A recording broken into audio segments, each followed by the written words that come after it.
seperti mana yang berlaku kepada Judaism dan Christianity. Bukan kesemuanya salah, tapi ia telah bercampur. Maka tidak pelik jika kita tengok perkara-perkara tertentu di dalam Kristian benar.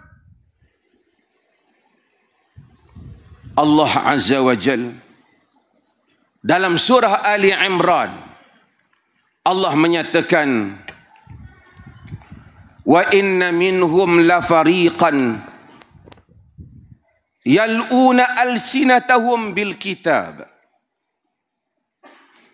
litahsabuhu minal kitab wa ma huwa minal kitab wa yaquluna huwa min indillah wa ma huwa min indillah wa yaquluna 'ala Allahil kadhiba wa hum ya'lamun. Tuan-tuan dengar apa Allah kata dalam surah Ali Imran. Kaitan supaya tuan-tuan faham mesej yang ingin kita sampaikan sepanjang perkampungan sunnah ini. Wa inna minhum la fariqan yal'una alsinatahum bil kitab. Di kalangan mereka itu, orang-orang agama ini, berputar-putar lidah mereka, memutar ayat kitab.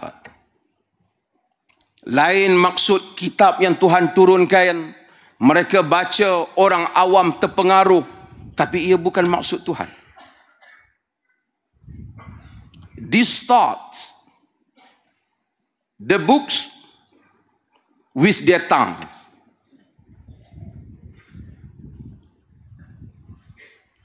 Litahsabuhu minal kitab, supaya kamu sangka itu adalah kitab.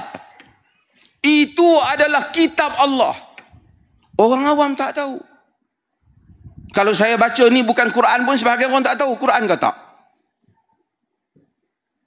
Sebab itu kita kena cek.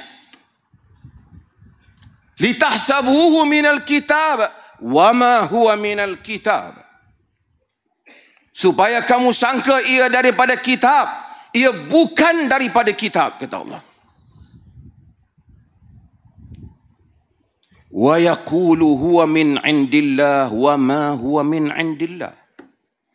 Dan mereka kata ini daripada Allah, ia bukan daripada Allah. Kadang-kadang orang tanya, tak ada dalam Quran, tak ada dalam sunnah. Betul, tapi yang ni Allah juga, sebab saya mimpi. Sebab itu Allah ulang ayat ni. Wa yaqulu huwa min indillah wa ma huwa min indillah. Tak cukup dengan ayat tadi. Mereka kata ini daripada kitab, supaya kamu sangka ini Allah yang turun, ini wahyu. Bila kamu tanya, adakah wahyu? Tak. Litahsabuhu minal kitab wa ma huwa minal kitab, supaya kamu sangka ia daripada kitab, ia bukan daripada kitab. Kamu kata ini bukan daripada kitab. Ya, bukan daripada kitab. Tapi ini mimpi wali. Ini karamah. Ini perkara ajaib yang Allah bagi pada tok-tok guru saja. Orang biasa tak tahu. Allah kata, selain daripada menggunakan nama kitab dengan menyalahkan maksud kitab, satu lagi cara mereka menyelewengkan agama ialah wa yaquluna huwa min indillah wa ma huwa min indillah. Mereka menyatakan ini daripada Allah, ia bukan daripada Allah. Wa yaquluna 'ala Allahil kadhiba wa hum ya'lamun.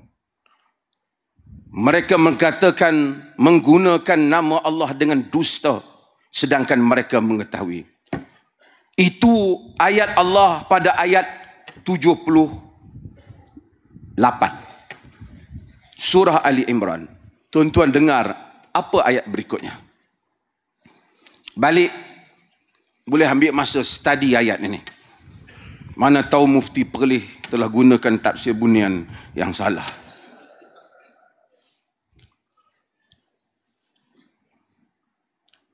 Apa Allah sambung daripada ayat ni? Allah kata, Ma kana li basharin an yu'tiyahu Allahul kitaba wal hukma wan nubuwata thumma yaqulu lin-nasi kunu ibadan li min dunillah walakin kunu rabbaniyina bima kuntum tuallimuna al-kitab wa bima kuntum tadrusun. Ma kana li basharin, tidak wajar, tidak patut bagi seorang manusia an yu'tiyahu Allahul kitaba wal hukma wan nubuwata, yang Allah bagikan padanya kitab, hikmah dan kenabian. Ini yang ditabalkan jadi nabi. Thumma yaqulu linnas kunu ibadan li min dunillah. Kemudian dia kata pada manusia, kamu semua ibadat kepada aku, bukan pada Allah. Boleh jadi hal tu? Boleh. Sebab itu apabila kita membaca riwayat Aisyah, riwayat Ibnu Abbas tentang hari-hari akhir Nabi wafat, pesanan Nabi ialah tentang la'natullah al-yahud wan nasara ittakhudhu qubur anbiya'ihim masjid. Allah laknat Yahudi dan Nasara yang mengambil kubur anbiya mereka sebagai masjid.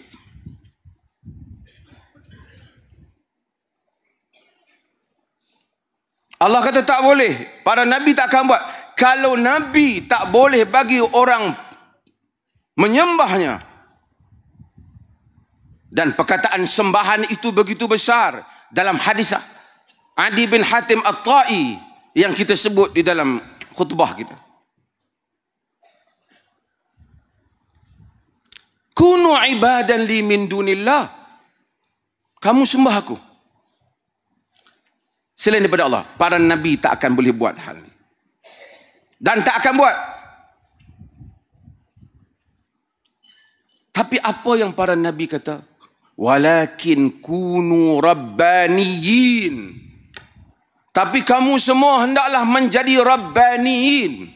Rabbani bukan kumpulan penasyid Rabbani. Kamu semua hendaklah menjadi Rabbani, yakni orang yang menjadikan agama, kefahaman, fiqh, kejelasan ilmu, kejelasan pemikiran, kebijaksanaan ilmu, itu Rabbani. Bukan saja basir, mengetahui urusan ilmu akhirat, pandai memahami tentang ilmu di dalam bagaimana mencatur politik manusia di dalam beragama dalam dunia ini. Itu disebut oleh At-Tabari dan lain-lain lagi. Para nabi tidak menyuruh manusia menjadi fanatik sehingga mengambilnya bagaikan Tuhan, tapi menyuruh kita semua walakin kunu rabbaniyin. Kita semua kena jadi rabbani.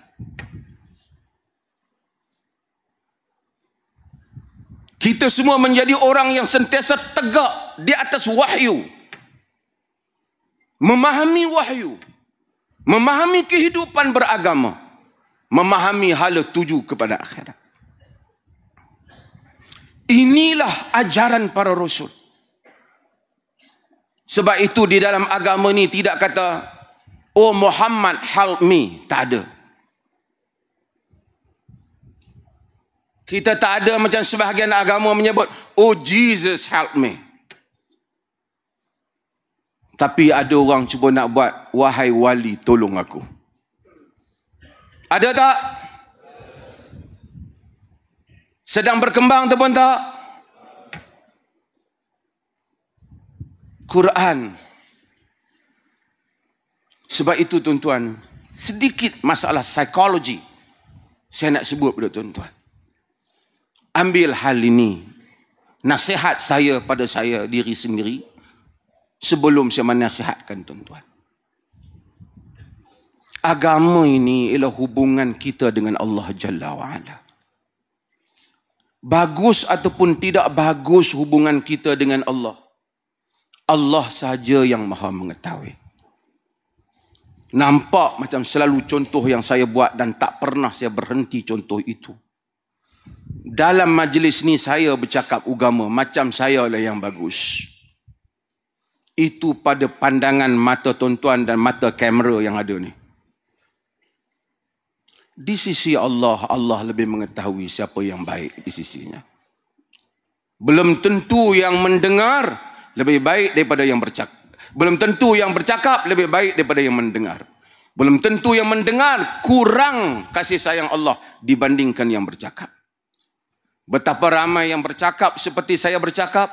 Tuan-tuan mendengar perkataan-perkataan saya sebagai tokoh yang hebat, mungkin tidak ikhlas mana dibandingkan niat tuan-tuan datang ke majlis ini.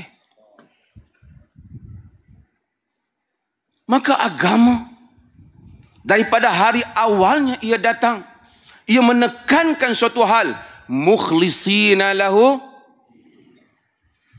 ikhlas hanya semata bulat kepadanya agama.